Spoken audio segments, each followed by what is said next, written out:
সবাইকে জানাচ্ছি ঈদ, মুসলিম ভাই বোনদেরকে সবাইকে জানাচ্ছি আন্তরিক থেকে ঈদ মোবারক। সবাই কেমন আছেন?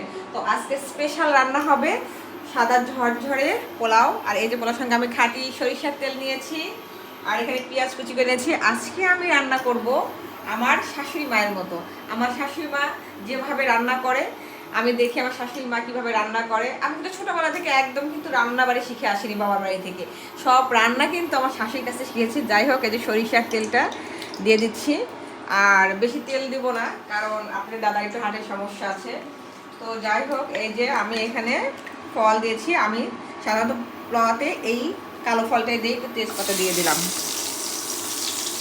আর এখানে কুচনো পেঁয়াজ আছে। আমি শাশুড়িকে দেখতাম যে শুধু উনি এই পেঁয়াজটা এত সুন্দর কুচু কুচু করে কাটে, শুধু পেঁয়াজটা মানে পোলাওতে দেয় আর একটু দুধ দেয়। তো আজকে আমার লিকুইড দুধটা আসলে ফ্রিজে ছিল না, তো একটু দেখি ডানও আছে ফ্রিজে, কোনাতে লুকিয়ে আছে। তো যাই হোক, আমি এখন এই পেঁয়াজটা দিয়ে দিচ্ছি।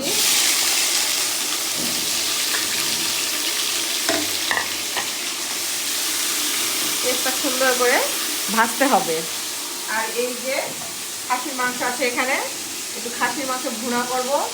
আর আমার মেয়ে তো খাসির মাংস খায় না, ওর জন্য কি করবো ভাবছি, হাঁসের ডিম, মানে হাঁসের ডিম আছে, ওটাই ভুনা করব। পেঁয়াজটা একটু লাল লাল করে ভাজতে হবে।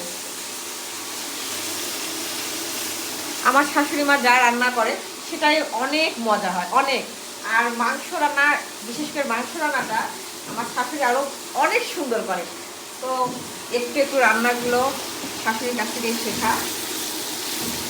আমরা তো আর রান্না টান্না তো আর মেয়েরা কি বাবার বাড়ি থেকে রান্না শিখে আসে? কোনো মেয়ে তার বাবার বাড়িতে শিখে আসে না, সবাই তো শ্বশুর বাড়িতে এসে শেখে। তো যাই হোক, একটু লবণও দিয়ে দিব, একটু লবণ দিয়ে দিই। একটু লাল করে ভাজতে হবে তো পেঁয়াজটা। আর সাদা পোলাওটা যত মানে ভাজি হবে ভালো, পোলাওটাও তত ভালো হবে।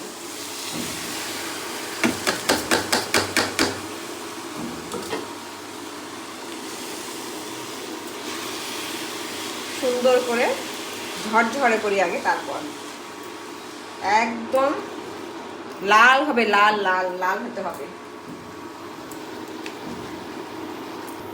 গরম পানিতে দিয়ে দিই, পরিমাণ করে রেখেছিলাম।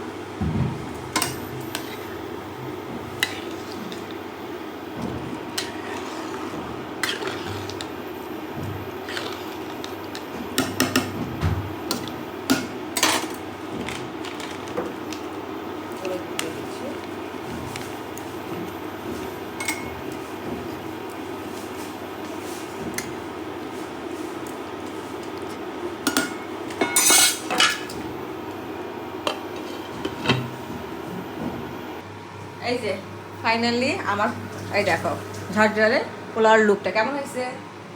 এই দেখো অনেক সুন্দর হয়েছে। একটু সরিষার তেল দিয়েছি তো এই জন্য একটু হলুদ, সমস্যা নাই।